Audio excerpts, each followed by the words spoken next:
न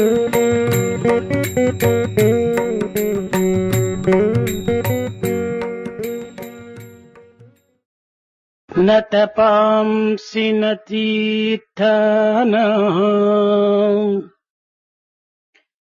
न तपांसि न तीर्थानां न शास्त्रान् जपान हि संसार सागरोत्तरे సజ్జనం సేవనం వినా.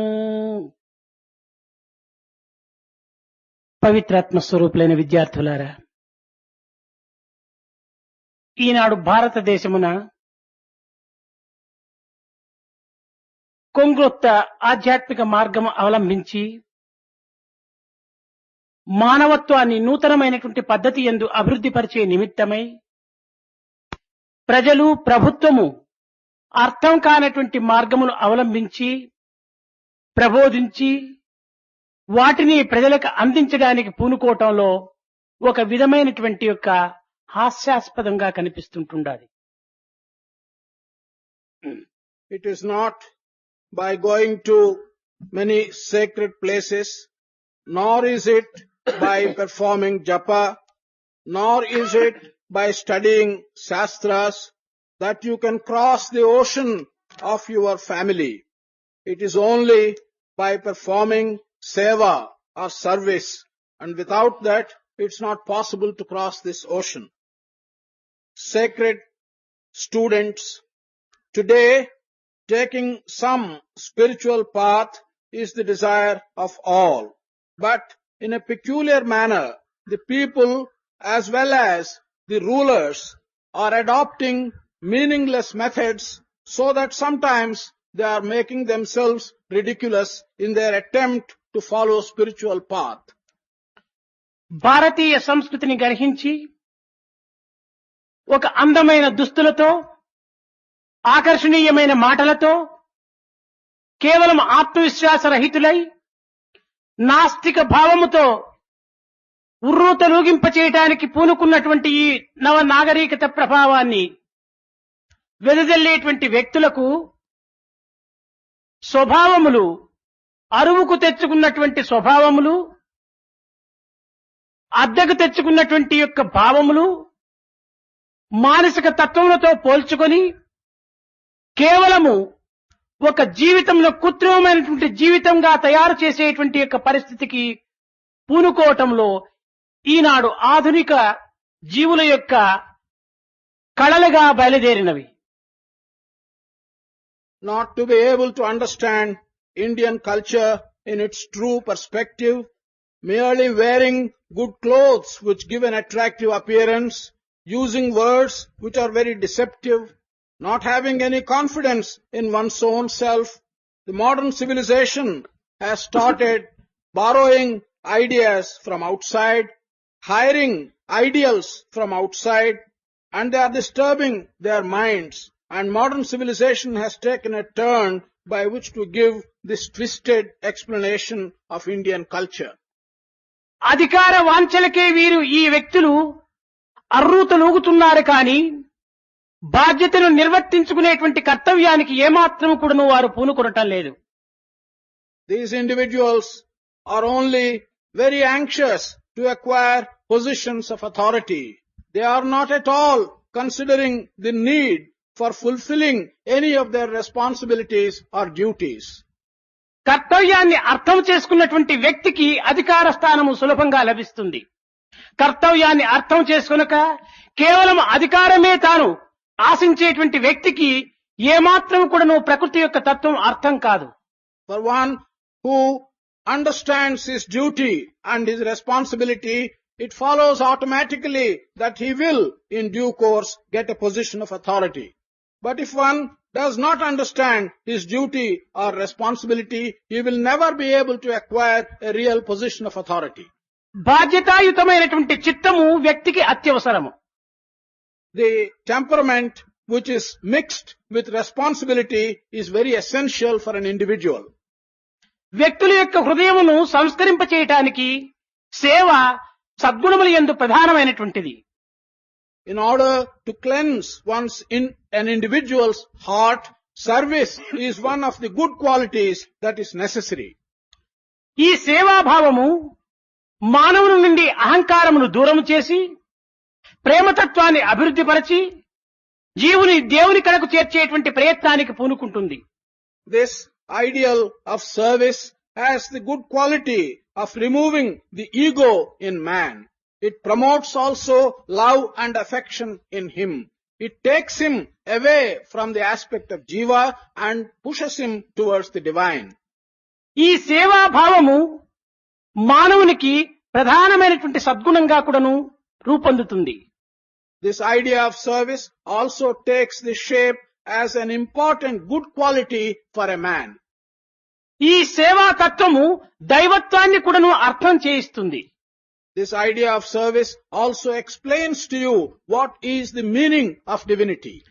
సేవ యావత్ మానవులను కూడాను ఏకీభావము లోపల అనుభవించేటువంటి ఆనందాన్ని కూడాను అందిస్తుంది. This service also can give you for the entire mankind common pleasure and common happiness and bliss. ఇది ఆధ్యాత్మికములో ప్రథమ పాదము. This is the first step along the spiritual path. అట్టి పవిత్రమైనటువంటి సేవను ఈనాడు సరి అయినటువంటి యొక్క మార్గమునందు ప్రవేశపెట్టక సేవాతత్వాన్ని అర్థము చేసుకొనక సేవ ఈనాడు సలిపేటువంటి వ్యక్తులు అరుదైపోవటం చేతనే భారతదేశము సేవకులుగా ఒక పరిణమింపబడుతున్నారు. Today, because this sacred service is not moving along the proper path, because there are not people who properly understand the significance of this service, people in this country, in India, are becoming somewhat servitude people. సేవకులకు దేశమంతా కూడాను వశమైపోతుంది. నాయకులకు దేశము వశము కాదు. దేశం విరుద్ధమైనటువంటి రూపము ధరించి నాయకత్వాన్ని దింపేటువంటి ప్రయత్నానికి పూనుకుంటుంది. For one who is willing to render service, the country comes under his control. For one who is not willing to render service but wants to lead, to him the country never comes under his control. సేవా విషయం తెలిసినటువంటి వాడు నాయకుడుగా తయారైనప్పుడు ఈ నాయకత్వం సేవతత్వం లోపలనే తాను అనుభవించుకోవటానికి పూనుకుంటాడు. If one who understands the spirit of service becomes a leader, then that leader will always try and enjoy his leadership through service. సేవకుడు కాక నాయకుడు, కింకరుడు కాక శంకరుడు కావటానికి వీలు లేదు. Without understanding service and first becoming a servant, he cannot become a leader. Similarly, without first being able to destroy, he cannot become the creator. మానవుడు సమాజంలో పుట్టి సమాజంతో పెరిగి సమాజ సేవతోనే తాను అభివృద్ధి పొందుతున్నాడు. అట్టి స్థితిలో సమాజం యొక్క సేవను మనము దూరం చేసుకున్నా మన జీవితమునే దూరం చేసుకున్న వారమైపోతాం. Man is born in the society. Man is growing in the society. Man is becoming affluent in the society. Under those circumstances, if man becomes distant from society, he will be distant from everything. పుట్టిన తక్షణమే తల్లి పాల నిమిత్తమై బిడ్డడు ఏడుస్తుంటాడు. As soon as a child is born, that child will cry for mother's milk. ఏ తల్లి పాలు లేకపోయినప్పుడు బిడ్డ నశించగలడో అట్టి తన జీవితమునకు ఆధారమైనటువంటి తల్లిని సేవించి తండ్రిని పూజించి లోకమును విశ్వసించడం చేతనే తన యొక్క జీవితము ఒక నాయకత్వాన్ని కూడాను వహిస్తున్నది. Because one will simply perish without mother's milk, the mother without whom he will perish. Everyone, as soon as he is born, he has to respect the mother, he has to follow the mother, he has to serve the mother, he has to worship the mother. It is only in that way he can flourish. కనుక ఒక్కొక్క వ్యక్తికి ఒక్కొక్క తల్లి ఉండినప్పుడు భారతీయులకంతా కూడాను ఒక విధమైనటువంటి యొక్క దైవత్వమైనటువంటి మాతృదేవిని పూజించి దేశమనేటువంటి యొక్క మాతను మనము గౌరవించి కొన్ని రకమైనటువంటి సేవగా మనము భావించి తద్వారా మన జీవితమును సార్థకం గావించుకోవటానికి ప్రయత్నం సల్పాలి. Just as for each and every individual there is a mother, so also for all the citizens of this country, we should regard that there is the country as our mother, the divine mother, and that we should serve the divine mother, and we should regard that through service we should be able to fulfill the purpose of our life. పవిత్రమైనటువంటి భారతదేశమునందు అనాది కాలము నుంచి కూడాను ఋషికుల ఆశ్రమం నందు గురుకుల ఆశ్రమం నందు ఇట్టి సేవాభావమును అందించి మహనీయులు అనేక రకములైనటువంటి దేశమును సంస్కరింపచేయటానికి పూనుకున్నారు. In this sacred country of ours, Bharat, from time immemorial, in the ashrams of rishis and in the ashrams of gurus, the idea of service has been handed over by them, and they have prepared us to fulfill our lives in the service of the country. గురుకుల ఆశ్రమములన్నీ కూడాను కేవలము హితోపదేశము జరిపి మానవుని యందు ఉత్తమమైనటువంటి యొక్క భావములను అభివృద్ధిపరచి వారిని ఒక పవిత్రమైనటువంటి మానవులుగా తీర్చిదిద్దారు. In all the gurukulas, the morals were taught. Hitopadesha was conducted. Man had been led to cherish great ideals, and men were taught how to lead sacred lives. గురుకుల ఆశ్రమములు హితోపదేశము మాత్రమే సలిపినారు. కానీ ఋషికుల ఆశ్రమములంతా ఈ హితమును బోధించినటువంటి వాటిని లోక హితమైనటువంటి కర్మలు ఆచరించేటువంటి మార్గాన్ని చూపారు. In the gurukulas, in the ashramas where the gurus were there, only the morals and moral life was taught. But the rishis, in their ashramas, they showed us how to perform in action work which is in accordance with the morals that were taught by the gurus. ఒకటి ప్రబోధ, రెండవది ఆచరణ. One is teaching, the second is practice. అయితే ఈనాడు అట్టి గురుకుల ఆశ్రమములు కాని రేక ఋషికులములు కాని ఉన్నవా అని మనం చక్కగా విచారణ చేస్తే ఏమాత్రం కూడాను మనకు కనిపించటం లేదు. However, today, if we make an inquiry and ask ourselves, are there such gurukulas, ashrams, are there such rishis and ashrams, the answer comes that we do not seem to have any. గురుకులంలో ఉన్నటువంటి యొక్క పేరుకు మొదటి అక్షరము గుకారము, ఋషికులమునకు ఉన్నటువంటి పేరుకు మొదటి అక్షరము రుకారము. ఈ రెండు కూడాను గురుత్వాన్ని అందించినటువంటివే ఈ రెండు ఆశ్రమములు. In the Gurukula ashram, the first letter is Gu. In the Rishi ashram, the first letter is Ru. The two letters together make up Guru or the teacher. The idea of Guru or teacher has been handed over to us by both these kinds of ashramas. ఋషులనగా తమ దేహముల యందు ఏమాత్రము కూడాను భ్రాంతులు లేక సహజమైనటువంటి యొక్క ఆత్మభావమును తాను ప్రదర్శించి త్యాగమును, సౌశీల్యమును, సౌజన్యమును, ఒక ప్రశాంతమైనటువంటి యొక్క భావముతో ప్రజలకు ఒక ఆదర్శప్రాయాలుగా నిలిచారు. The word Rishis conveys to us the meaning that those persons who were Rishis were leading a life in which there were no desires, were leading a life in which they had attachment to the natural Atma. By this manner, they were promoting sacrifice, they were promoting equality, they were standing as ideal examples to us. అందువలననే ఆ వారు నివసించేటువంటి ఆశ్రమమునకు ఋషికుల్ అన్నారు. For this reason, the places where they were living were called Rishi Kul. ఈనాడు అట్టి పవిత్రమైనటువంటి గుణములు మానవుని యందు ఏమాత్రము కూడాను కనిపించక అహంకారము, ఆడంబరము, అవినయము, అసత్యము ఇలాంటి అపవిత్రమైనటువంటి గుణములు ప్రవేశించడం చేత రుకారము అనేటువంటిది వెనుకకు వెళ్ళింది. Because today such sacred qualities are no longer to be seen in man. That is the reason why this rukara has gone back. In man we see anger, in man we see hatred, in man we see such bad qualities that this rukara of the rishis has gone to the background. ఋషికుల్లో రుకారం పోయినప్పుడు షికుల్ అనేటువంటిదిగా తయారైంది. Once the first letter Ru from the rishi has gone, it has simply become Shikul. షికుల్ అనేటువంటిదే ఇసకుల్, school అనేటువంటి రీతి కింద తయారైంది. Shikul became school and then school. అనగా ఈనాటి స్కూల్స్ కానీ ఈనాటి స్కూల్స్ కానీ ఈ గుణములతో చేరటం చేతనే వీటికి రుకారం అనేటువంటిది అంతర్ధానమై కేవలము షికుల్ అనేటువంటిది మాత్రమే నిలిచిపోయింది. Because today's schools, or as you may call them, schools, they have developed attachment to many desires. Because they are filled with desires, the Ru from the Rishikul has gone and only Shikul has remained. కనుక మనము ఈనాడు తిరిగి ఆ రుకారమును ఏ రీతిగానైనా మనము సంపాదించి మనం ఆ ప్రథమమైనటువంటి అక్షరమును ఒక ప్రణవ స్వరూపకంగా మనం భావించి దానిని సంపాదించి తిరిగి మన భారతదేశమునకు అట్టి పవిత్రమైనటువంటి గుణములను ప్రకటింపజేయటానికి తగినటువంటి ప్రయత్నానికి పూనుకోవటం మీ యొక్క కర్తవ్యంగా ఉంటుండాలి.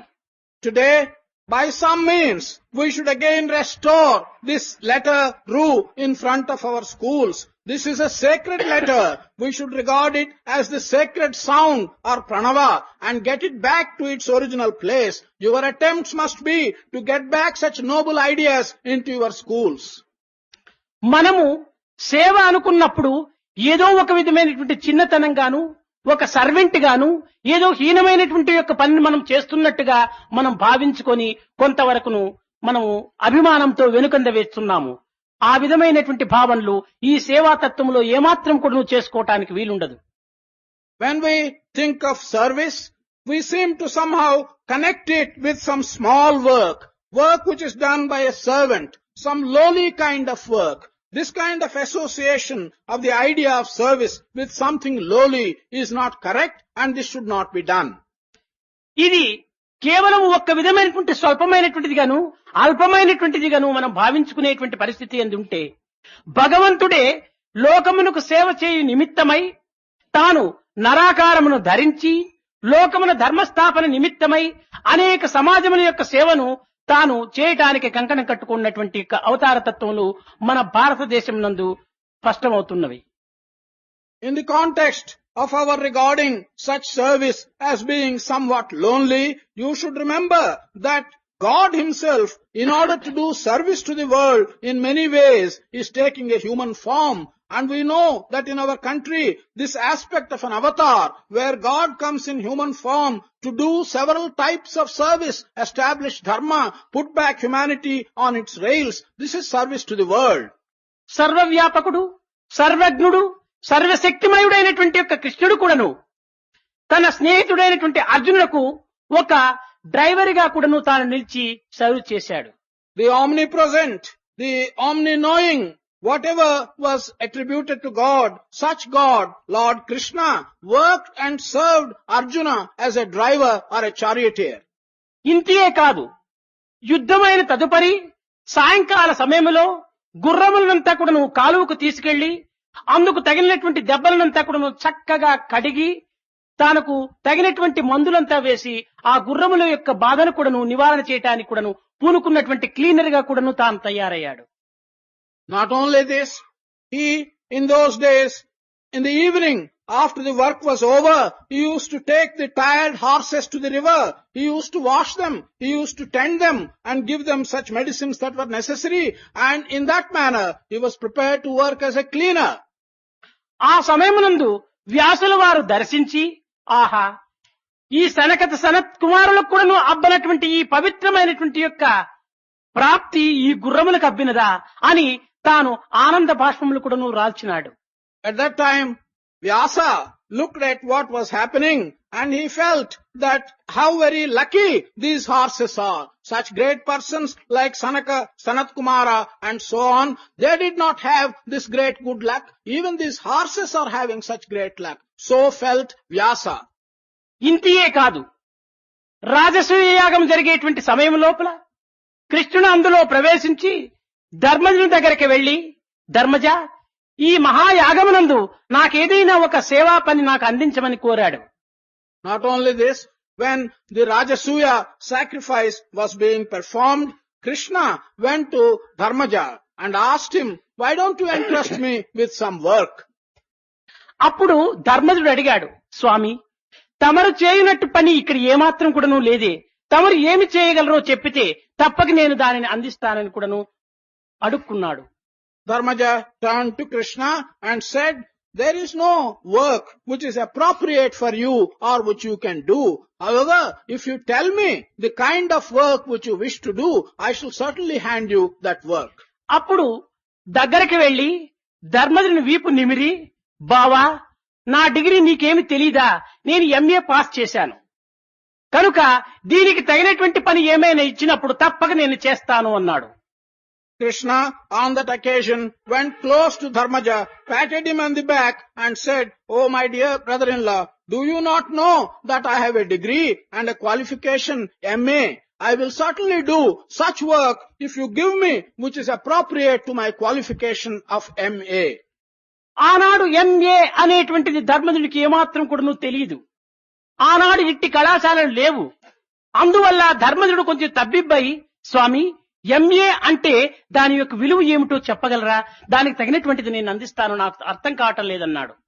Those days, Dharmaja could not make out anything of these letters MA.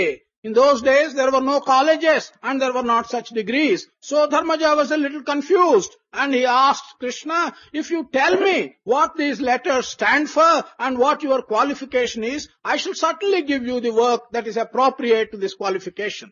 ఎం ఎంగిలి ఆకులు, ఏ ఎత్తివేయటము, ఎంగిలి ఆకులు ఎత్తివేయటమే నా ఎంఏ డిగ్రీ యొక్క విలువ అన్నాడు. Yam stands for leaves in which you have already eaten and they have been once used. A is to remove those leaves and throw them away. MA stands for removing the leaves which have once been used and throwing them away. అనగా తనకు భుజించినటువంటి యొక్క ఆకులను అక్కడ అసభ్యంగా, ఒక విధమైనటువంటి అసహ్యంగా కనిపించటం చేత మానవులకు కొన్ని విధములైనటువంటి ఉల్లాసము తగ్గిపోతుంది కనుక వారికి ఉల్లాసం అందించే నిమిత్తమై ఈ అశుద్ధమైనటువంటివి, నిరుపయోగమైనటువంటి వాటిని తీసి పరిశుద్ధము చేసి వారి చిత్తమును కూడాను ఆనందము లోపల లోలలాడించే నిమిత్తమునకై ఈ కృష్ణుడు ఇట్టి ప్రయత్నమునకు పూనుకున్నాడు. Because after people eat their food in the leaves, they become somewhat unclean, and if those leaves are left in the places where they have been used, they create some amount of discouragement in the minds of people because they are not clean.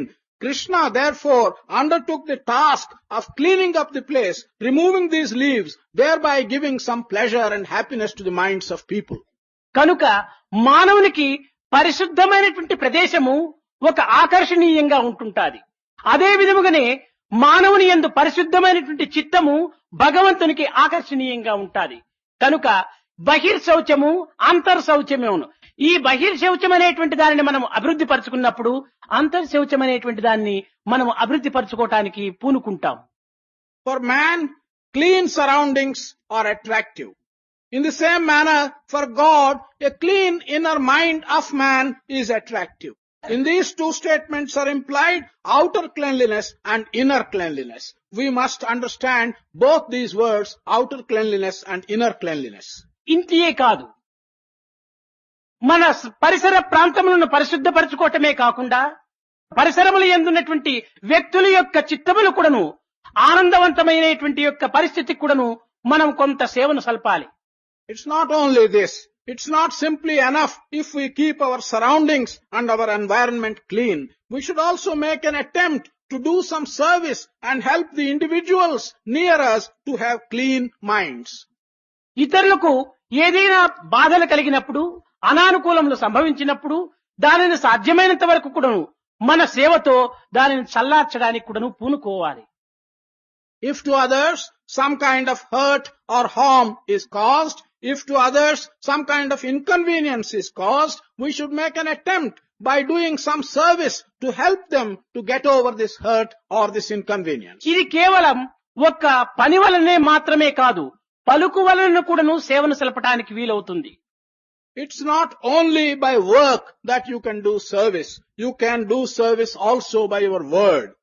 మంచి మాట చేత వారి హృదయాన్ని శాంతపరచవచ్చును, మంచి పలుకు చేత వారి హృదయాన్ని సంతోషపరచవచ్చును, మంచి యొక్క విషయాల చేత వారి యొక్క బాధలను మరిపింప చేయవచ్చును. కనుక మాటలు కూడాను ఒక సేవ వంటిది. With a good word, you can soothe their heart.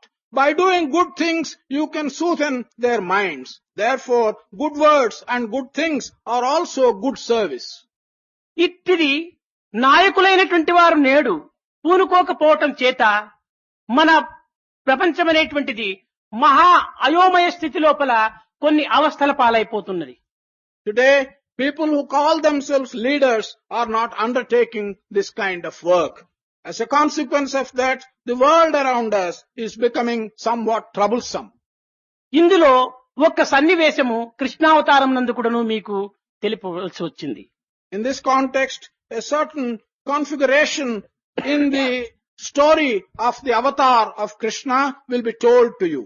ఒకానొక దినము కృష్ణుడు యశోద చింతకు వచ్చి, అమ్మా, నేను ఈనాడు గోవులు వెంట పోతున్నాను. నా యొక్క స్నేహితులందరూ కూడాను అతి ఉల్లాసంగా నన్ను రామని పిలుస్తున్నారు. కనుక నేను కూడాను నా యొక్క స్నేహితులతో చేరి గోవులను కాపలి చేయటానికి నేను వెళ్తున్నానని పర్మిషన్ కోసం అని ప్రార్థించాడు. One day, Krishna approached Yashoda and told her that all his friends with great enthusiasm are inviting him to come along with the cowherds to tend the cows. He came to ask the permission of Yashoda that day to go along with his friends to look after the cows. తల్లి కుమారుని దగ్గరకు చేర్చుకుని, గోపాల, అడవులంటే ముండ్లతో, పాములతో, పురుగులతో, పొదలతో కూడి ఉంటుంటాది నాన్న. ఇలాంటి అడవిలో నీవు ప్రవేశించాలంటే నీ పాదములకు చెప్పులు వేసుకోవాలి. కనుక ఈనాడు నేను చెప్పులు కుట్టించడానికి పూనుకోలేదు. ఇంకా 2-3 దినములైన తర్వాత చక్కని చెప్పులు నీ పాదములకు తొడిగి గోవుల వెంట పంపిస్తాను గోపాల, ఈనాడు నీవు మానుకోమ్మా అని ఆమె అడుక్కుంది. The mother took the son close to her and explained to him that to go into forests with the cows will mean that he will have to go on thorns, that he may have to meet snakes, that there will be bushes all round in the forest, and his tender feet cannot bear all that. And she told the son, she will get shoes made for him, but not that day. It will take 2 or 3 days for shoes to be made. She will get the shoes made, and will you go after 2 or 3 days to tend the cows? Krishna asked the mother, how did you address me? What is the name by which you addressed me? నాయనా, నీ పేరు గోపాల కదా అనింది. She said, your name is Gopal. గోవులను పాలించేవాడు కనుకనే నన్ను గోపాలుడు అన్నారు. పాలించేటువంటి వాడు లీడర్ కదా, కనుక నా యొక్క పాలించేటువంటి దీనిలో లీనమైనటువంటి గోవులు నన్ను అనుసరిస్తూ ఉంటున్నాయి. కనుక నేను లీడర్ గా ఉన్నటువంటి వాడు, నేను ఏ మార్గమును అవలంబిస్తానో నన్ను అనుసరించేటువంటి వారు అదే మార్గమును కూడా అనుసరిస్తారు. కనుక నన్ను అనుసరించేటువంటి గోవులకు పాదములకు రక్షలు లేవు, కనుక నేను కూడా రక్షలు లేకుండా వెళ్ళాలమ్మా అన్నాడు. He said, my name is Gopal. Gopal means, and I have acquired that name because I am one who will look after and lead the cows. Therefore, I should be the leader of all the cows. Being the leader and the cows will follow me, I will have to do something which the cows also will do. The cows have not got shoes to protect their feet, and I cannot have shoes to protect my feet. I will do only that which those who will follow me as leader will also do. నేను చెప్పులు వేసుకుని ముందు నడిస్తే గోవులు కూడా చెప్పులు వేసుకోవటానికి తాను కాలవ్యాపనం చేస్తుంది. కనుక నేను అట్టి లీడర్షిప్ లోపల నేను ప్రవేశించడానికి పూనుకోను. నాకు చెప్పులు ఏమాత్రం కూడా అక్కరలేదు. నేను ఇదే రీతిగానే నా యొక్క పరిపాలనలో ఉన్నటువంటి గోవులు జీవించినట్టుగా నేను కూడా జీవించినప్పుడే నా యొక్క లీడర్షిప్ కు తగినటువంటి గౌరవం నేను సంపాదించుకోగలనని కూడాను తల్లి దగ్గర వాదించాడు. If I wear shoes and go in the front and lead the cows also will want to wear shoes, and that will delay our process very much. I am certainly not going to wear shoes and allow those whom I protect go in a manner that they do not have the shoes. I certainly will not wear shoes. This is how he started arguing with his mother. అనగా దైవము ఒక విధమైనటువంటి యొక్క మానవులను అనుసరింప చేయడానికై తాను కూడాను ఒక విధమైనటువంటి మానవ స్థాయిలో దిగి ఆ మార్గమునే అవలంబించటం చేతనే మానవులు ఆ దైవత్వాన్ని కూడాను కొంతవరకు పొంది ఆనాటి గోపికలు గోపాలులు కూడాను వారి జన్మలు సార్థకం చేసుకున్నారు. ఈనాడు కూడాను అట్టి దైవ నిర్ణయములను కొంతవరకు మన చిత్తమునందు హత్తుకున్నట్టుగా చేసుకొని ఆ దైవ నిర్ణయములనే మనము అనుసరించడానికి పూనుకున్నప్పుడు మన యొక్క అనుచరణలు భవిష్యత్తులో ఒక నాయకత్వాన్ని కూడాను పొందడానికి అవకాశం కూడాను కలిగిస్తుంది. This simply means that God, when he appeared as an avatar, so that men may follow him and men may imbibe his ideals. In those days, when Krishna came as an avatar, by following the divine, the gopikas, the cows, and everyone that followed him could imbibe the divinity in him. In the same manner, today, if an avatar comes and makes certain decisions, by following the decisions of the avatar, we will be in a position to imbibe part of the divinity to ourselves. మన యొక్క గృహము లోపల మనం కొన్ని మొక్కలనంతా నాటి దానిని చక్కగా నీరు పోసి దానిని చక్కగా పోషించుకునే నిమిత్తమై మనం పరిశుద్ధపరచుకోవటానికి కూడా మనం పూనుకున్నప్పుడు ఎవరో ఒకరు వచ్చి ఏదో ఇతను చిన్న సర్వెంట్ చేసే పనులు చేస్తున్నాడే అనేటువంటి రీతిగా ఏమైనా భావించుకోవచ్చునో ఏమో అని మనం అభిమానములతో మన ఇంటి పనులు కూడాను మనం ఈనాడు మానుకుంటూ ఉన్నాం. ఇది పరుల యొక్క కీర్తి అపకీర్తులకు మన జీవితాన్ని నాశనం చేసుకోకూడదు. మన యొక్క ఆనంద నిమిత్తమై, మన గృహమును నిలబెట్టుకునే నిమిత్తమై, మన గృహమును పరిశుద్ధపరచుకునే నిమిత్తమై మనం నడుము కట్టుకుని పనిలో దిగటం లోపల ఏమాత్రం కూడాను అభిమానానికి లొంగకూడదు. If in our own house we put up a few plants and a few crotons, we water them, we protect them, we clean the place and we let them grow, we will be working. And if somebody comes from outside, looks at us and thinks that we are working like a servant, and if we have such a feeling for others and we do or not do things simply because others think one way or the other, this is not how we should shape our lives. We should shape our lives according to our own decisions, and we should set right our house irrespective of what others think of the kind of work which we do. గుణరహితమైనటువంటి యొక్క కీర్తి అపకీర్తులకు మనం ఏమాత్రం కూడాను లెక్క చేయకూడదు. మన యొక్క గుణసహితమైనటువంటి యొక్క స్వభావమును మనం ప్రకటించడానికి కానీ, ప్రచురించడానికి కానీ, ప్రబోధించడానికి కానీ సంసిద్ధులమై ఉంటుండాలి. We should never care for what others think, whether you get a reputation or an ill reputation. If that is free from gunas, that is something which should not worry you. On the other hand, we should be very careful in what we do and make the decision whether it is good or bad based on your own guna or thought. గౌరవ అగౌరవముల అంతై కూడాను అర్థం లేనటువంటి వ్యర్థమైన మాటలు.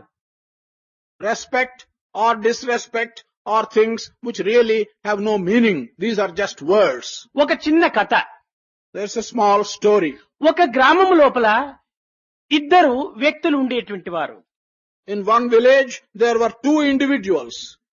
ఒక వ్యక్తి ఎక్కడ ప్రయాణం చేసినప్పటికీ తాను ఒక గుర్రమును ఎక్కి బయలుదేరేటువంటి వాడు. One individual, wherever he went, he used to mount a horse and make the journey. మరొక వ్యక్తి ఏ గ్రామమునకు బయలుదేరినా కానీ ఒక పిల్లోను దగ్గర పెట్టుకుని వెళ్లేటువంటి వాడు. The second individual, wherever he made the journey, he used to take a pillow in his hand and would make the journey. ఒక దినము ఇరువురికి ఒకే కాలంలో ఒకే గ్రామమునకు బయలుదేరవలసి వచ్చింది. One day, for both of them, at the same time, there was need to go to the same village. అప్పుడు ముందు పిల్లోను తీసుకుని బయలుదేరేటువంటి వాడు నడుస్తూ వెళ్ళాడు. వెనుక వైపున గుర్రమునెక్కి మరొక వ్యక్తి అదే గ్రామమునకు బయలుదేరి వెళ్ళాడు.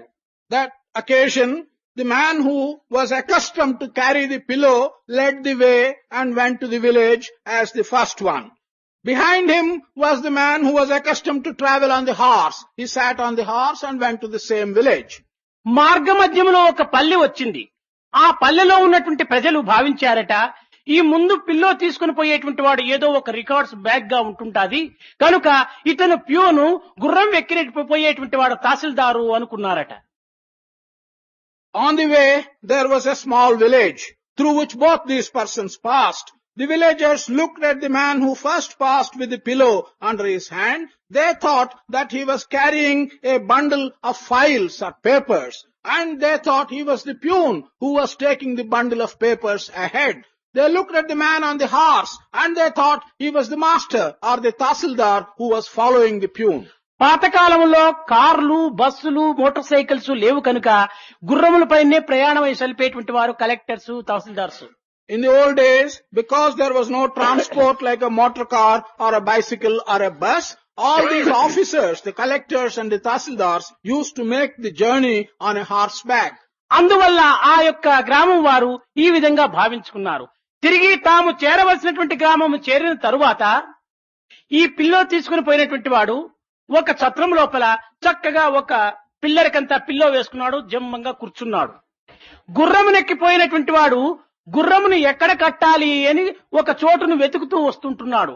ఆ సమయంలో ఆ గ్రామస్తులు అనుకున్నారట, ఈ గుర్రమును కట్టడానికి వెతికేటువంటి వాడు ప్యూను, ఆ పిల్లో వేసుకుని కూర్చున్నటువంటి వాడు తహసీల్దారుగా ఉండవచ్చు అనుకున్నారట. As soon as they reached the destination, the village, this man who was carrying the pillow, he straight went into a rest house, put the pillow against a pillar and sat in a very peaceful manner, in a very boastful manner. The other fellow who was on the horseback, he got down the back of the horse and he was looking round where he has to tie up this horse. The villagers looked at both of them and thought that the man with the pillow is the officer, he was taking rest. The man who was on the horseback was the peon who was trying to tie up the horse in a suitable place. ప్రపంచం యొక్క గౌరవ అగౌరవములు ఈ రీతిగా ఉంటాయి. ఒక గ్రామంలో peon అనుకున్నటువంటి వాడిని మరొక గ్రామంలో తహసీల్దార్ అన్నారు. ఒక గ్రామంలో తహసీల్దార్ ఆఫీసర్ అనుకున్నటువంటి వాడిని మరొక గ్రామంలో ప్యూన్ అనుకున్నారు. ఇది కేవలము వారి దృశ్య కల్పితమైనటువంటి గౌరవంలే కాని వాని వల్ల ఇతనికి గౌరవం పోలేదు, ఈ పలుకు వల్ల ఇతనికి గౌరవం రాలేదు. This is how respect and disrespect take shape in this world. The person who was thought to be a peon in one village was thought to be an officer in another village. The person who was thought to be a collector or an officer in the first village was thought to be a peon in the second village. This is only an imagination, a make-up of the minds of people. By calling one a peon in one village and a collector in another village, by calling another a collector in the one village and a peon in another village, neither respect has come to either of them, nor disrespect has come to either of them. ఒక చక్రవర్తికి స్వప్నమునందు తాను ఒక బిచ్చగాడైనట్టుగా తనకు రావచ్చును కల. కానీ ఇంకొక బిచ్చగానికి కల లోపల తాను చక్రవర్తి అయినట్టుగా తాను అనుభవం తెలియవచ్చును. A king in his dream may have the dream that he is a beggar. A beggar in his dream may see that he is a king.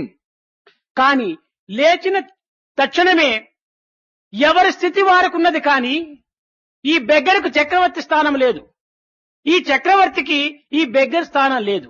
కనుక యథాస్థితి లోపల ఇరువురికి ఉన్నటువంటి గౌరవములు ఉండనే ఉన్నవి, కానీ ఈ స్వప్న దృశ్యములైనటువంటి యొక్క గౌరవ అగౌరవములను కేవలము పాసింగ్ క్లౌడ్స్ గా ఉంటుంటాయి. అట్టి వాటికి మనం ఏమాత్రం కూడా హృదయం అందించక మన స్వగృహమునందు ఆత్మతృప్తి నిమిత్తమై మన స్వజనులకు మనము సేవ చేసుకునేటువంటి ఈ పరిస్థితి లోపల దేనినైనా త్యాగం చేయడానికి మనం సంసిద్ధులుగా ఉంటుండాలి. As soon as this king and the beggar wake up from their sleep and they come into the waking state, each one will see his own natural form. The king has neither become a beggar, the beggar has neither become a king. This respect which they have got in their dream is of no value at all. The respect and disrespect which each one of them felt in their dream are like passing clouds. They do not stand at all. In this context, in our own house, for the sake of self-satisfaction, for our own people, what is good, what kind of service is good is what you should do, irrespective of whether that service is respected or not by others. దివ్యాత్మ స్వరూపులైన విద్యార్థులారా, మీరు సేవను చేయుటకై మీరు సిద్ధపడాలి, కానీ సేవను చేయించుకోవటానికై మీరు పూనుకోకూడదు. Divyatma Swarupas, students, you should be prepared to give service. You should never think of getting service to yourselves from others. శారీర మానసిక ఆధ్యాత్మిక బలములు ఈ మూడింటి ఎందుకును అతి తృప్తిగా మీరు ఉండటం చేత మీరు ఇతరులకు సేవ చేయటానికి తగినటువంటి వయసుగా ఉంటున్నది. కనుక మీరు ఇతరులకు వయసైనటువంటి వారికి, బలహీనులకు, దుర్బలులకు, దీనులకు, ఇలాంటి వారికి మీరు సేవ చేయటం లోపల మీ జీవితాన్ని భగవత్ సేవగా విశ్వసించి మీరు అట్టి సేవలో పాల్గొనటానికి సంసిద్ధులు కావాలి. మీరు ఇతరుల దగ్గర సేవలు చేయించుకుంటారా, మీరు కేవలము ఒక విధమైనటువంటి యొక్క జీవితమును ఒక అంధకారమైనటువంటి మార్గంలో ప్రవేశించుకున్నటువంటి వారం అయిపోతాము. You have the strength of the body, you have the strength of the mind. You have also spiritual strength. At this age of yours, as young students, you should do service to others. You should serve old people. You should serve weak people. You should serve hungry people. This you should regard as service to God. On the other hand, if you are anticipating that someone will serve you, you will be spending your life and taking it along a dark path.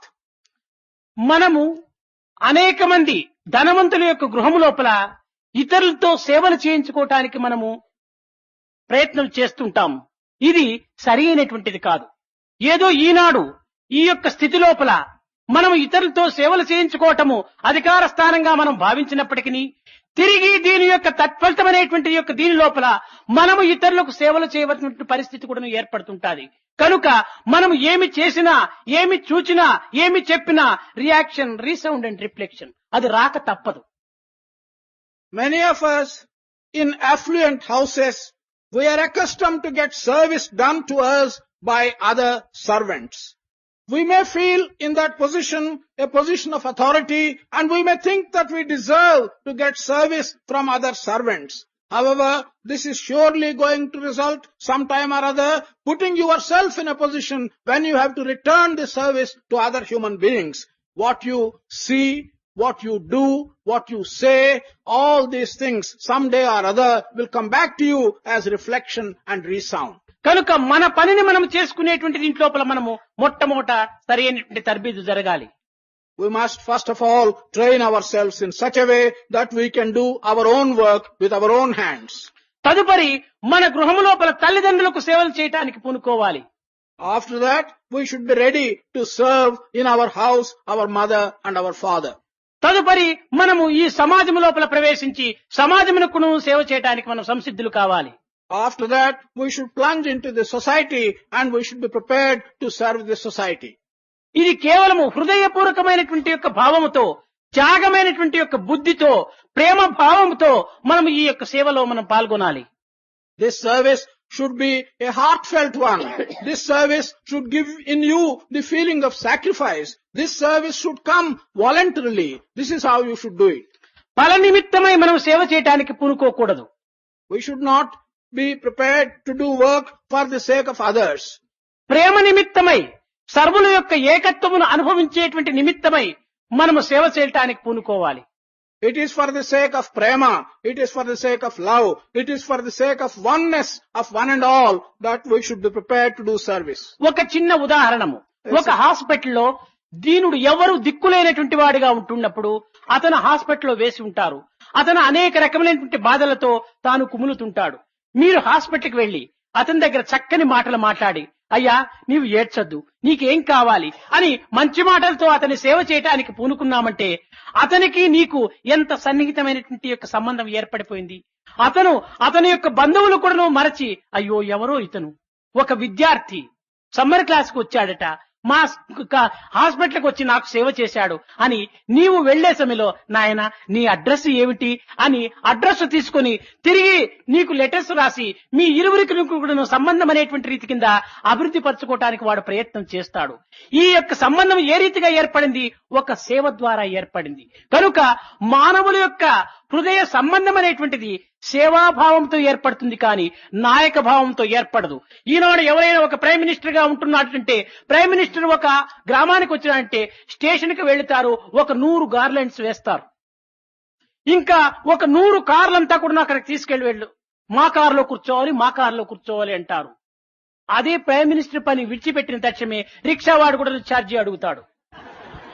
ఇది అధికారం యొక్క గౌరవము అప్పటిగానే ఉంటుంటుంది, కానీ హృదయ ప్రేమ యొక్క గౌరవము జీవిత పర్యంతం కూడాను సన్నిహితమైన సంబంధాన్ని చేరుస్తుంటాది. Here is a small example. Suppose there is someone who is a patient in a hospital and there is nobody to look after him.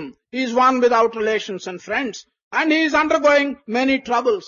In those circumstances, if one of you can go into the hospital, talk to him well, say some good words, tell him not to cry, you will find immediately that a very close relationship is established between him and you. He will not even care for his so-called relatives. This establishment will result in asking, who are you? Are you a student from the summer class? May I have your address? And then he will write to you after you leave this place. This is the kind of heart-to-heart relationship that service can establish. This relationship starts from the heart and has its origin in service and a servant. No leader can attain this kind of relationship. For example, if there is someone who is a leader today, who may be a prime minister, if he goes to a railway station, you will find many people showing great affection, taking 100 garlands, taking 100 cars, and asking him to go in one car or another. But the moment this leadership goes, the position of prime ministership goes, even a rickshaw man will ask him to pay the fare if he wants to hire the rickshaw. కనుక మనము అధికార సంబంధమైనటువంటి దాంతో మనము ఒక relationship పెంచుకోవటానికి పూనుకోవటం అది కేవలం ఒక మూఢత్వమే. మనకు ఆత్మ సంబంధమైనటువంటి ప్రేమతత్వంతో మన యొక్క సంబంధాన్ని పెంచుకోవటానికి మనం చెయ్యాలనుకున్నప్పుడు మనం సేవా వృత్తిని ఎందే దీనికి సరైనటువంటి యొక్క భద్రత కుదురుతుంది. The meaning of this is that if you very foolishly try and establish some kind of a relationship by using your position as a leader or by using your authority as a leader, that kind of relationship will not last and has no value. On the other hand, if you try and establish relationship and friendliness in the Atma way, you will establish it by giving service. That kind of thing is a permanent and true relationship. అది సరి అయినటువంటి భక్తి కింద కూడా రూపొందుతుంది. ఇట్టి పవిత్రమైనటువంటి భావములతో మనము సేవలు చేసి మన యొక్క గౌరవ అగౌరవముల యందు ఏమాత్రం కూడాను మనము అభిమానమును ఉంచుకొనక హృదయపూర్వకమైనటువంటి భావంతో నా ఈ సేవ వల్ల ఈ వ్యక్తికి ఈ విధమైనటువంటి ఫలితం లభిస్తుంది అనేటువంటి భావము నీలో చేరినప్పుడు తప్పక నీవు ఎవరిని కూడా లెక్క చేయకుండా నీ ఇంటి యొక్క పెద్దలు కూడా వలదన్నప్పటికీ నీవు ఆ యొక్క సేవలో పాల్గొని తప్పక వారిని ఆనందించడానికి పూనుకో. This kind of service will also take the shape of true bhakti or devotion. This is truly sacred. It comes from the bottom of your heart, irrespective of whether others respect it or do not respect it. This kind of service, when given to an individual from the bottom of your heart and by your conviction, you will not even care if the elders in your house deter you from giving such service. కానీ ఈనాడు దురదృష్టవశాత్తు అన్ని దేశములు ఎందుకుడను social work అని అంటున్నారే కానీ ఇది కేవలం show work గా కనిపిస్తుంటున్నాయి. Unfortunately, today in many countries and many parts of the country, they do talk of social work, but that really has the name of show work. ఏదో ఒక పెద్ద పెద్ద లీడర్స్ అంతా కూడాను ఈనాడు బజార్లు ఊడ్చినారు, సోషల్ వర్క్ లో పాల్గొన్నారు అనేటువంటి నిమిత్తమై ఆ బజారులో ఒక పరక పట్టుకొని ఫోటోగ్రాఫర్ తీసుకో అని పెట్టుకోవటం, ఈ పట్టుకున్నటువంటి ఫోటోను పేపర్ లో వేసుకోవటము, ఆ విధమైనటువంటి యొక్క వర్క్ లో మనం పోకూడదు. ఒకరి యొక్క పిక్చర్స్ గాని ఒకరి విధమైనటువంటి యొక్క పేపర్స్ లో కానీ పడాలనేటువంటి దురభిమానం మనలో ఏమాత్రం కూడా ఉండకూడదు. మనము హృదయపూర్వకమైనటువంటి తృప్తితో మనము చేయటానికి పూనుకోవాలి. ఒకరి తృప్తి నిమిత్తమై మనం సేవ సల్పకూడదు, మన ఆత్మ తృప్తి నిమిత్తమై మనం సేవ సల్పాలి. Today there are many leaders who want to do social work, who want to sweep the streets, who take hold of a broomstick, who call the newspaper photographers, who obtain a photograph of themselves holding the broomstick and have the photograph published in the newspapers. Never should you go into that kind of publicity and that kind of ego into newspapers. Your work must come by your own satisfaction and from your own heart and from the bottom of your Atma. 10 రూపాయలు ఖర్చు పెట్టి 10 మందికి అన్నం పెట్టినప్పుడు ఆ అన్నం పెట్టినటువంటి యొక్క దృశ్యము ఫోటోగా తీసుకొని పేపర్ వాళ్లకు 20 రూపాయలు ఖర్చు పెట్టి దాన్ని ఆ పేపర్ లో చిత్రించుకోవటానికి పూనుకుంటుంటారు. నిజముగా ఆ పేపర్ కి ఇచ్చినటువంటి 20 రూపాయలే తిరిగి 20 మందికి పెట్టింటే ఎంత హాయిగా ఉండేటువంటిది. కనుక 10 రూపాయలతో 10 మందికి అన్నం పెట్టి 20 రూపాయలతో అడ్వర్టైజ్ చేయించుకోవటానికి కూడా చూసుకుంటుంటారు. By spending 10 rupees for the purpose of feeding 10 people, those who want to have publicity will spend another 20 rupees on a newspaper photographer and get the paper of feeding these 10 people published in that newspaper. Instead of that, if they can spend those 20 rupees in feeding another 20 people, how nice would it be? ఇంతే కాదు, ఇంకా చాలా మంది ఈ rotary club, Lions క్లబ్లు వీళ్ళంతా కూడా సేవలు చేస్తుంటారు. ఇది సేవ చేస్తున్నారో లేక డబ్బుకు సేవ్ చేస్తున్నారో అర్థం కావటం లేదు. Not only this, many people who are members of a Rotary Club or people who are members of a Lions Club, they talk of doing service. One doesn't understand when one goes into it whether they are doing service or whether they are saving money. వీరు ఒకరికొకరు అందరూ కూడా ధనమున్నటువంటి వారే కదా. ఈ ధనమున్నటువంటి వారు అంతా ధనమును ప్రోగు చేసి 10 మందికి మాసమునకొక్క పర్యాయమో లేక వారమునకొక్క పర్యాయమో ఇతరులకు దిక్కులేనటువంటి వారికి లేక తిండి లేనటువంటి వారికి తిండి పెట్టుకోవటానికి పూనుకోవచ్చును. అట్లు కాకుండా ఈ క్లబ్ల వారందరూ కూడా చేరి వీక్లీ వన్స్ డిన్నర్, ఒక్క డిన్నర్ కు ఒక్కొక్క హెడ్ కు 20 రూపీస్ అవుతుంది. ఏమి ఆ 20 రూపీస్ అంటే 5 రూపీస్ మీల్, ఇంకా 5 రూపీస్ మటన్, ఇంక 10 రూపీస్ బాటిల్. ఈ 20 రూపీస్ వీరి యొక్క పొట్టలకు పోసుకునే బదులు ఒక్కొక్కరు ఒక్కొక్క 20 రూపీస్ లోపల ఒక్కొక్క వారానికంతా కూడాను ఈ బీదలకంతా అన్నం పెట్టడానికి పూనుకుంటే ఎంత బాగుంటుంటది. ఇది సోషల్ వర్క్ గా ఈనాడు తయారైంది. These members are telling one another what to do. They indeed are very rich people and they are affluent persons. Instead of telling one another and meeting and spending money, once in a month, if they can feed the poor people, that will be the right thing to do. In fact, in the club, they have every week a dinner. Each dinner per individual costs 20 rupees. The breakdown of these 20 rupees is 5 rupees per meal, 5 rupees for mutton, 10 rupees for a bottle. This breakdown is called social work, but they are only feeding themselves. If the 20 rupees for each member, for all the members can be collected together, and if poor people can be fed once a week, how nice would it be? మీరు భవిష్యత్తులో ఇలాంటి క్లబ్లలో members గా అయ్యేటువంటి వారు కనుక మీరు ఈ యొక్క విషయాన్ని మనసునందు పెట్టుకుని మీ భవిష్యత్తులో కూడాను ఇట్టి సేవాభావంను దుర్వినియోగపరచకుండా సద్వినియోగపరిచేటువంటి మార్గాన్ని కూడాను మీరు పూనుకుంటారని కూడాను నేను ఆశిస్తున్నాను. In future, you are going to be members of such clubs. Therefore, you should bear in mind the notion of service. And I hope that bearing in mind the notion of correct service, you will avoid such things. నీకు నిజమైనటువంటి మిత్రులు ఎవరనుకున్నప్పుడు బాధలు పడేటువంటి వారు, దుఃఖములో ఉన్నటువంటి వారు, నిరాశ లోపల ఏ విధమైనటువంటి ఆధారము లేనటువంటి నిరారాధనలో ఉండేటువంటి వారు, ఇలాంటి వారే మీకు నిజమైనటువంటి మిత్రులుగా మీరు భావించి వారికి తగినటువంటి యొక్క హెల్ప్ ని మీరు అందించడానికి పూనుకోవటంలో మీరు అతి శ్రద్ధను వహించాలి. People who are suffering from one thing and another, people who are immersed in sorrow, people who have not got others to help them out of such difficult situations, you should regard them as your true friends. You should help such people. This is what you should bear in mind as your primary duty.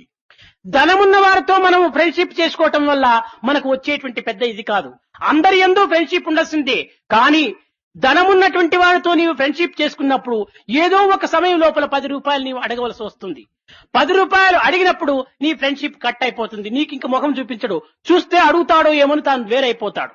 There is great trouble in being friendly with only rich and affluent people. True, you should cultivate friendship with everybody. But in the case of rich and affluent friends, sometime or other, when you are in need, you may ask for a loan of 10 rupees. When you ask for a loan, immediately that works in a contrary manner to your friendship. Your rich friend will disappear because he will not like to be asked this loan. కనుక ఎవరితోనైనా కూడా మనం మిత్రులు కావాల్సిందే. కానీ నిజమైన మిత్రులు ఎవరంటే నీ సేవను అందుకోవటానికి ఎవరు పూనుకుంటారో వారే నీ మిత్రులుగా భావించుకోవాలి. Yes, you should be friendly with everybody. But you must be careful in recognizing your true friends. Your true friends are those who are willing and ready to accept your service. నీ సేవ నీ భవిష్యత్తుకు ఒక ఉత్తమమైనటువంటి స్థితిని అందిస్తుంది. నేను సేవ చేస్తున్నాను అనేటువంటి అహంకారంతో కాకుండా భగవంతుడు నాకు ఇట్టి పవిత్రమైనటువంటి సేవాభావంను సేవాకర్మను నాకు అనుగ్రహించాడని ఆనందంతో నీవు సేవ చేయడానికి పూనుకో. Your service will give you a bright future. When you do your service, do not have the feeling of ego saying that I am in a position to do service. But Be humble and think that God has given you the opportunity of giving this sacred service. This is how you should feel. ఏది చేసినప్పటికీ తనకు తాను చేసుకున్నట్టుగా భావించుకొని సేవ లోపల మనం పూనుకోవాలి. Whatever you do to others, your feeling must be that you are serving yourself. నిజముగా నీవు చేసేటువంటి సేవంతా నీ నిమిత్తమే నీవు చేసుకుంటున్నావు కానీ పరుల నిమిత్తము కాదు. In fact and in truth, all the service you give to others, you are doing that service for your own good. It's not for others. ఒక చిన్న ఉదాహరణము. There's a small example. నీ ఇంటికి ఎవరైనా ఒక మిత్రుడు వచ్చాడు. ఆ మిత్రుడు వచ్చిన తక్షణమే హలో కమాన్ కమాన్ అని చెప్పి నేను డ్రాయింగ్ రూమ్ లోకి తీసుకెళ్లి కూర్చోబెట్టి ఒక కప్ కాఫీ ఇచ్చేసేసినావు. కానీ ఈ దృశ్యము ఆ వచ్చినటువంటి మిత్రుని యొక్క చిత్తము లోపల హత్తుకొని పోతుంది. తదుపరి నీవు అతని గృహమునికి ఎప్పుడైనా వెళ్ళినప్పుడు అతను కూడా నువ్వు కమాన్ కమాన్ అని పిలిచేసేస్తాడు. తిరిగి ఆ కప్ కాఫీ నీకు ఇస్తాడు. కనుక ఈనాడు నీవిచ్చినటువంటి కాఫీ నీవు హెల్ప్ కోసం కాదు, భవిష్యత్తులో నీకు రిటర్న్ అవుతుంది.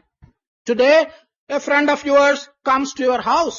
You go and receive him well and give him a cup of coffee. This good act of yours, this service of yours to your friend goes into his heart and gets imprinted in his heart. When you, a little later, go to his house, he will come and receive you very warmly and he will give you a cup of coffee. So the service you have done today will result in some service being done to you by your friend later. అట్లు కాకుండా ఎవరైనా ఒక మిత్రుడు ఏ విధమైనటువంటి ఆధారము లేకుండా ఎవరి సహాయము లేనటువంటి స్థితి లోపల హాస్పిటల్ లోపల ప్రవేశించాడనుకో, అప్పుడు నీవు వెళ్లి అతనికి అనేక రకమైనటువంటి సేవలే నీవు చేసినావంటే ఏనాడైనా కూడాను మనకు అట్టి పరిస్థితి ఏర్పడినప్పుడు తిరిగి ఆ మిత్రుడు వచ్చి తప్పక నీకు ఆ యొక్క సేవను అందిస్తుంటాడు.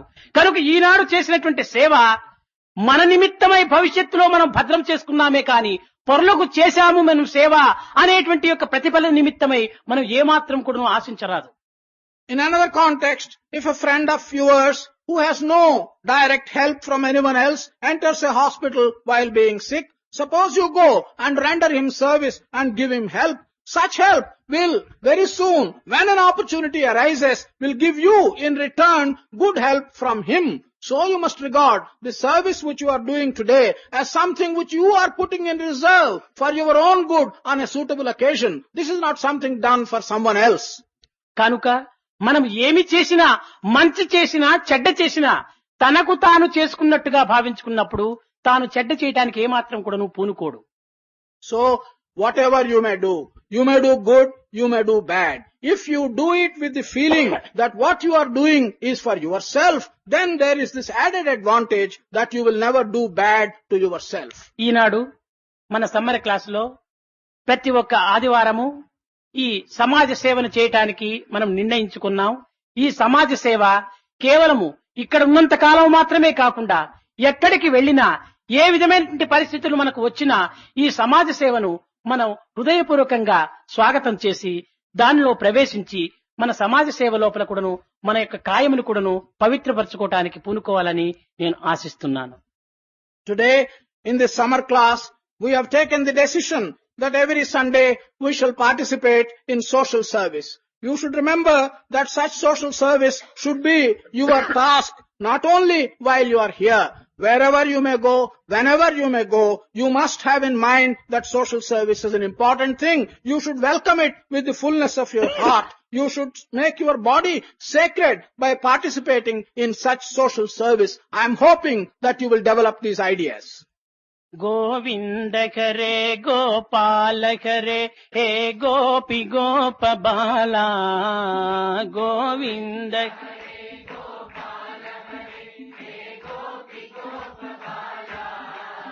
गोविंद करे गोपाल करे हे गोपी गोप बाला गोविंद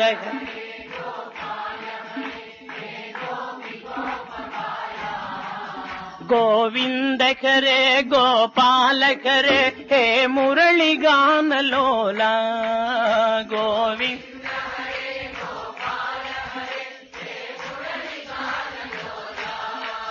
गोविंद करे गोपाल करे हे राधा रमण लोला गोविंद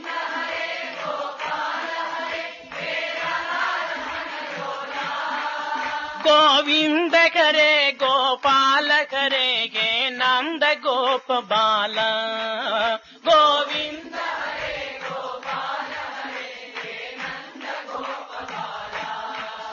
गोविंद करे गोपाल करे हे नंद गोप बाला गोविंद करे गोपाल करे हे नंद गोप बाला गोविंद करे गोपाल करे हे गोपी गोप बाला गोविंद करे गोपाल करे हे गोपी गोप बाला गोविंद करे गोपाल करे हे मुरली गान लोला गोविंद करे गोपाल करे हे मुरली गान लोला गोविंद करे गोपाल करे हे राधा रमण लोला गोविंद करे गोपाल करे हे राधा रमण लोला गोविंद करे गोपाल करे हे नंद गोप बाला गोविंद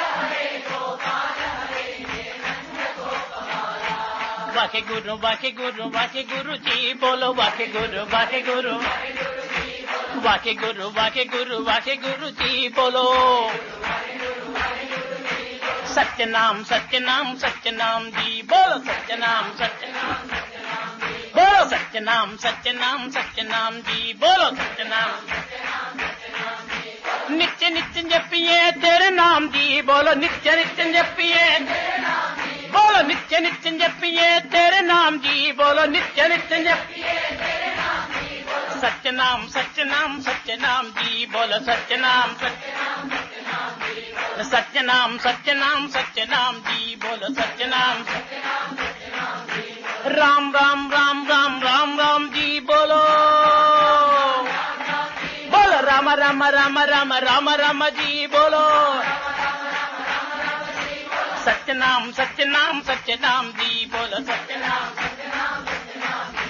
सत्यनाम सत्यनाम सत्यनाम जी बोलो सत्यनाम हरि हरि हरि हरि हरि हरि जी बोलो हरि हरि हरि बोलो हरि हरि हरि हरि हरि हरि जी बोलो हरि नित्य नित्य जपिए हरि नाम जी बोलो नित्य नित्य जपिए नित्य नित्य जपिए हरि नाम जी बोलो नित्य नित्य जपिए गोविंद जय जय गोपाल जय जय बोलो गोविंद जय जय गोपाल जय जय राधा रमण हरि गोविंद जय जय राधा रमण हरि गोविंद जय जय गोविंद जय जय गोपाल जय जय गोविंद जय जय गोपाल जय जय गोविंद जय जय गोपाल जय जय बोलो गोविंद जय जय गोपाल जय जय गोविंद जय जय गोपाल जय जय बोलो गोविंद जय जय गोपाल जय जय राधा रमण हरि गोविंद जय जय राधा रमण हरि गोविंद जय जय गोविंद जय जय गोपाल जय जय गोविंद जय जय गोपाल जय जय गोविंद जय जय गोपाल जय जय राधा